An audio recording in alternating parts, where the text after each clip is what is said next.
তাবলীগ ধারণ করেছ বুকে, সেই তুমি আজ কেন জুলুমের প্রতিবাদে আওয়াজ তোলো না মুখে। বারাকত আলা ইব্রাহিম ওয়া আলা আলি ইব্রাহিম ইন্নাকা হামিদুম মাজিদ। সবাই একটু জিকির করেন, লা ইলাহা লা ইলাহা ইল্লাল্লাহ, লা ইলাহা ইল্লাল্লাহ, লা ইলাহা লা ইলাহা লা ইলাহা লা ইলাহা ইল্লাল্লাহু মুহাম্মাদুর রাসূলুল্লাহ। সুবহানাল্লাহ ওয়ালহামদুলিল্লাহ, লা ইলাহা ইল্লাল্লাহ। সুবহানাল্লাহ ওয়ালহামদুলিল্লাহ, লা ইলাহা লা ইলাহা ইল্লাল্লাহু মুহাম্মাদুর রাসূলুল্লাহ সাল্লাল্লাহু। সবাই বলেন সাল্লাল্লাহু। আপনাদের কি কষ্ট হচ্ছে? মাঝে মাঝে সারা সংকেত কি দেয়া যাবে? আওয়াজ তোলা যাবে? দাড়িতে সুন্নাত, টুপিতে সুন্নাত, পোশাকেও সুন্নাত আছে,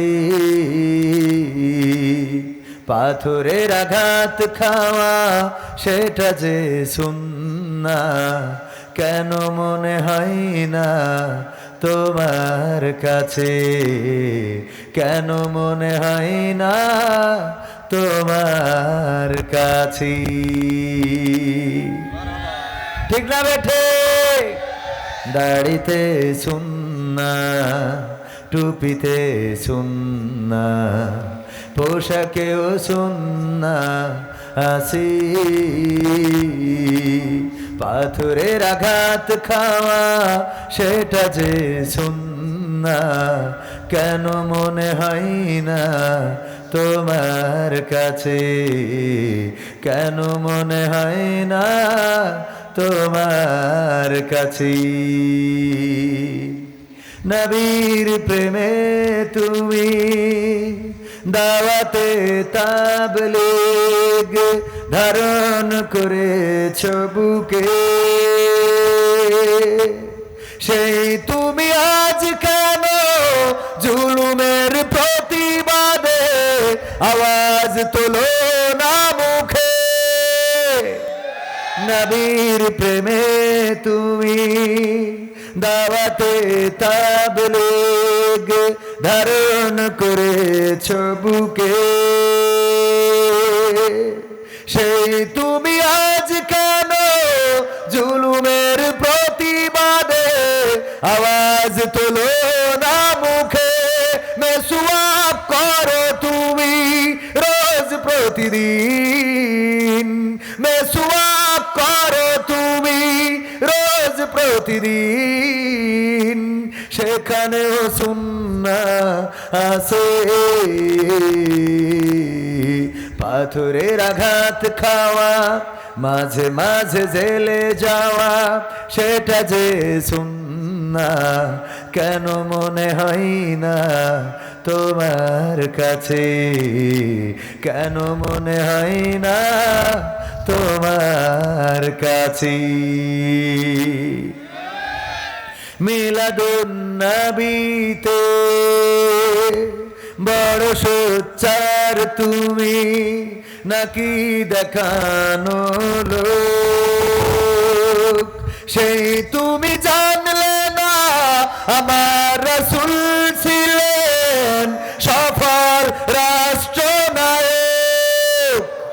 মিলাদুন নবীতে বড় সোচ্চার তুমি, নাকি দেখানো লোক? সেই তুমি জানলে না আমার রাসূল ছিলেন সফল রাষ্ট্রনায়ক। ওহুদের ময়দানে দাঁত ভাঙা ঘটনা, ওহুদের ময়দানে দাঁত ভাঙা ঘটনা তোমার কিতাবে কি আছে? পাথরের আঘাত খাওয়া, মাঝে মাঝে রিমান্ডে যাওয়া, সেটা যে সুন্নাহ কেন মনে হয় না তোমার কাছে? কেন মনে হয় না তোমার কাছে? ঠিক বললাম না বেঠিক বললাম?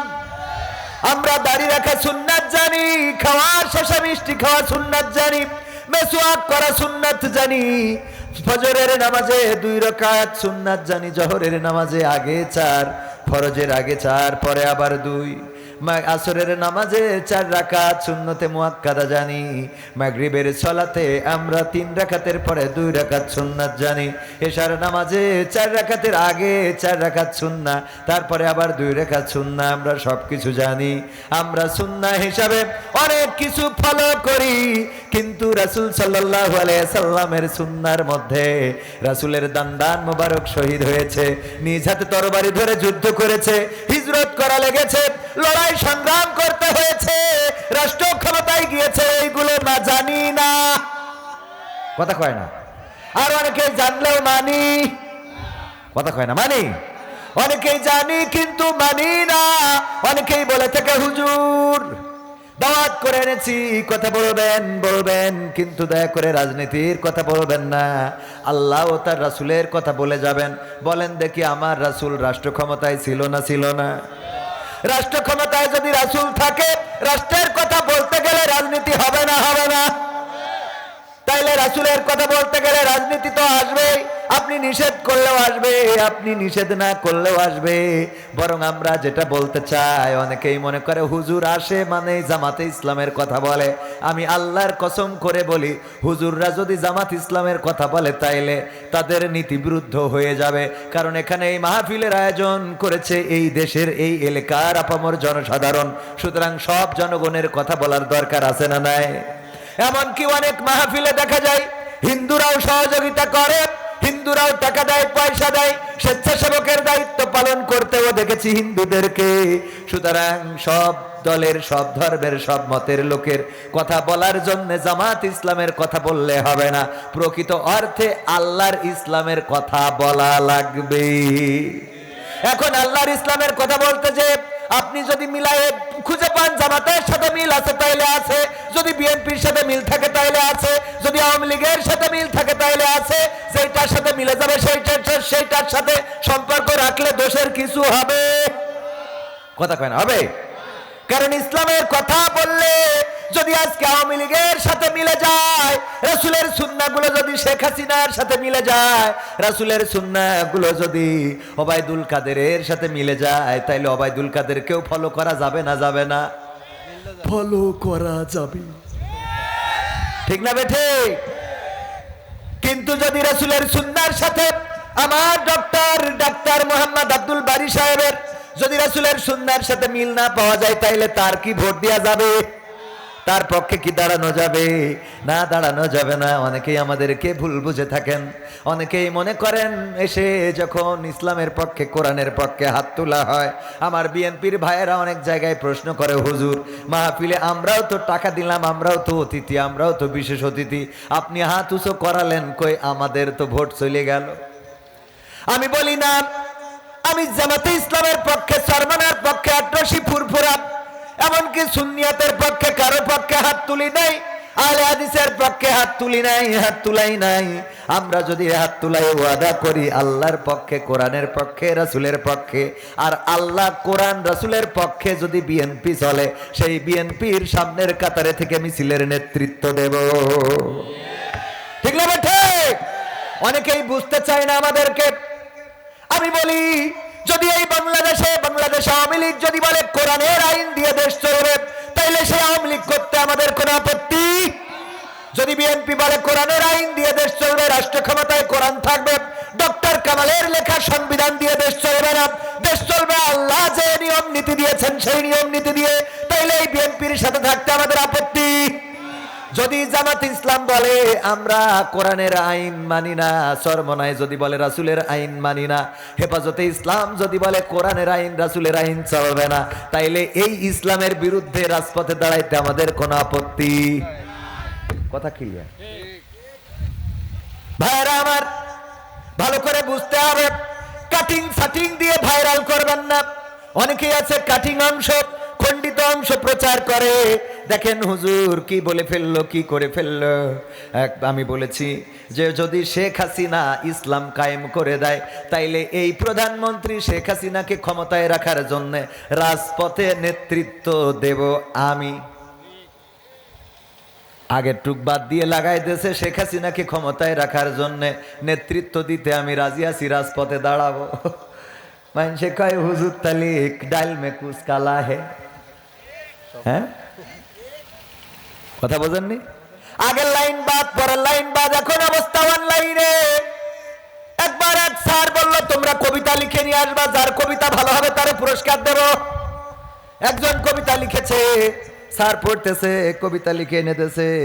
লিখেছে কবি এই চোখের জল উঠিয়াছে কপালে। চোখের জল? স্যার কয় তোর কবিতা হয়নি। কয় স্যার কি করে হয়নি? কয় চোখের জল তোর নিচেই নামবে, উপরে ওঠে কেমনে, কপালে যায় কেমনে, কপালে পৌঁছায় কেমনে? চোখের জল কপালে পৌঁছানোর কথা। কয় স্যার কবিতা তো এক লাইন পড়ি আমার নাম্বার কেটে দিলেন, পরের লাইন পড়েন। পরের লাইন পড়ে দেখে লেখা আছে পা দুটো বাঁধা ছিল কদমেরও ডালে। চোখের জল উঠিয়াছে কপালে, পা দুটো বাঁধা ছিল কদমেরও ডালে। তাইলে তো চোখের জল কপালে আসবে। কয় না, তাইলে তো ঠিক আছে। কয় এক লাইন পড়েই তো শুরু করে দেন চিল্লানো। আমাদের এরাম কিছু আছে, এক লাইন শুনে চিল্লানো শুরু করে। এক লাইন শুনবেন না, এক লাইন শুনে কথা বলবেন না। এক লাইন শুনে যদি কথা বলেন তাহলে আমার প্রতি জুলুম করা হবে, অবিচার করা হবে। আমার প্রতি এই জুলুম যারা করছেন, গত কয়েকদিন আগে একটা আলোচনায় তারেক জিয়াকে নিয়ে কথা বলেছিলাম। উনি দিয়েছেন, উনি বেকারদের ভাতা দিতে চেয়েছেন। আমি বলেছি এটা ভালো উদ্যোগ, ভাতা দিবে, এটা তো সুন্দর কথা। বেকারদের ভাতা দিক, অসুবিধা নাই, এতে তো কোনো অসুবিধা নাই। বেকাররা ভাতা পাইলে কোনো অসুবিধা কি আছে? কিন্তু বেকার যারা ম্যাক্সিমাম তারা ভুল পথে চলে গেছে, বিপথে চলে গেছে। এদের যদি ভাতা দেওয়া হয় তাইলে বিপথের কোনো ভুল করে বসতে পারে। সুতরাং সেটা না করতে দিয়ে যদি তাদের জন্য চাকরির ব্যবস্থা করা হয় সেটাই বরং উত্তম। বলেন ঠিক না বেঠিক? এই কথাটারে উল্টো পাল্টা করে অনেকেই আমার বিরুদ্ধে লাগায় যে আমি তারেক জিয়ার বিরুদ্ধে কথা বলেছি, এখন এই হুজুরের বিরুদ্ধে মামলা দিতে হবে। আমরা মামলার ভয় পাই না, হামলার ভয় পাই না, কারণ আমাদের জীবনকে আল্লাহর রাস্তায় সঁপে দিয়েছি। তবে মাথায় রাখবেন, আপনি মামলা হামলা করার আগে বুঝে নেবেন আসলে আমি বলেছি কি, করেছি কি, কার জন্য বললাম, কিসের জন্য বললাম। ঠিক না ঠিক? তা না হলে অবিচার হতে পারে না, পারে না, জুলুম হতে পারে না, পারে না। এই স্টেজের প্রধান অতিথি যিনি, তিনি হলেন বাংলাদেশ জাতীয়তাবাদী দল সদস্য সচিব বাগমারা উপজেলা জনাব অধ্যাপক মোহাম্মদ কামাল হোসেন সাহেব, যিনি বাগমারা উপজেলার সদস্য সচিব বাংলাদেশ জাতীয়তাবাদী দল। এই দলের প্রধান অতিথি আবার সভাপতি যিনি, তিনি হলেন বাংলাদেশ জামাত ইসলামীর নেতা জনাব আলহাজ ডাক্তার মোহাম্মদ আব্দুল বারী, যিনি এই আসনের এমপি পদপ্রার্থী। এই ভ্রাতৃত্ব দরকার আছে না নাই? দুইজনই স্টেজে আসলো, একজন বেগম জিয়ার হাতকে শক্তিশালী করতে বলল, বেগম জিয়ার জন্য দোয়া চাইলো, সুস্থতার জন্য, বিএনপির জন্য দোয়া চাইলো। অবশ্যই অধিকার আছে না নাই? কথা কয় না, আছে না নাই? বেগম জিয়ার পক্ষে আমরাও দোয়া করেছি। আমরা তার বিরুদ্ধে বালুর ট্রাক যখন বাড়ির সামনে ছিল তখন আমরাই কথা বলেছি, বলেন ঠিক কিনা? অথচ যারা আমাদেরকে ভুল বোঝে তাদেরকে বলতে চায় আমাদের ইতিহাসটা খুঁজে দেখেন। একই সাথে 16-17টা বছর আর আগের আরো 5 বছর ক্ষমতায় থাকা হলো, ক্ষমতায় থাকার আগেও আবার জোট করা হলো। তার মানে 17 আর 5 কত, 22। আর আগে আন্দোলন যদি হয় 1 বা 2 বছর, তাইলে 22 আর 2 কত, 24, মোট 25 মিলায়ে আমরা 24ও যদি ধরি, 2 যুগ একসাথে থাকলাম, একই ঘরে থাকলাম, একই রাস্তায় নামলাম, একই জেলখানায় থাকলাম। এমনকি সালাউদ্দিন কাদের সাকা চৌধুরী, শর্টকাট নেম সাকা চৌধুরী, যিনি 6 বারের সংসদ সদস্য বিএনপি এবং সেই আমাদের জামাতের মুহতারাম সমাজ কল্যাণ মন্ত্রী সাবেক জনাব আলী হাসান মোহাম্মদ মুজাহিদ রাহিমাহুল্লাহ, দুইজনকে একই দিনে ফাঁসির কাস্টে ঝুলানো হলো। এত কিছু সব একসাথে করে এখন এমন কি ঘটে গেল যে জামাত বিএনপিকে সহ্য করে না, বিএনপি জামাতকে সহ্য করে না। আসলে এই প্যাচটা বাঁধাইলো কারা, খোঁজার দরকার আছে না নাই? এই প্যাচ বাঁধালো কারা? এই প্যাচ বেঁধেছে আমার দাদার দেশ থেকে। কথা কয় না? দাদার দেশ থেকে প্রেসক্রিপশন আসে যে যদি তোমরা এদের সাথে সম্পর্ক একটু ফাঁকা করে রাখতে পারো তাইলে আমরা তোমাদের পক্ষে আছি। এই পক্ষে থাকা পক্ষে না, এই পক্ষে থাকা যদি পক্ষে হইতো তাইলে আমাদের দেশের উন্নয়নে যার কোনো জুড়ি নেই। মেট্রো রেল বানাইলো, পদ্মা সেতু বানাইলো, টানেল বানাইলো, আমাদের দেশের কারেন্ট দিল, ঘরে ঘরে বিদ্যুৎ দিল, 10 টাকা চাল খাওয়াইলো, ডাল খাওয়াইলো। সেই নেত্রীরে তারা কেমন করে নিয়ে যায়? কথা কয় না? এত উন্নয়নে যার এত ভূমিকা, সেই নেত্রীর আমাদের দরকার আছে না নাই? কথা কয় না? এই জন্য ডক্টর ইউনূস যখন মিটিং এ বসেছিল, আমার নরেন্দ্র মোদী দাদা দাঁড়িয়ে বলল শান্তি, নমো নমো, বলল অত শান্তির দরকার নেই, আমার দরকার শেখ হাসিনার ফেরত দাও। কয়েছে না কয় নাই? আর আমার দাদা মনে হয় বলেছে অনেক সাধনার পরে আমি পেলাম তোমার মন। আজ কি চলবে? চলবে? অসুস্থ মানুষ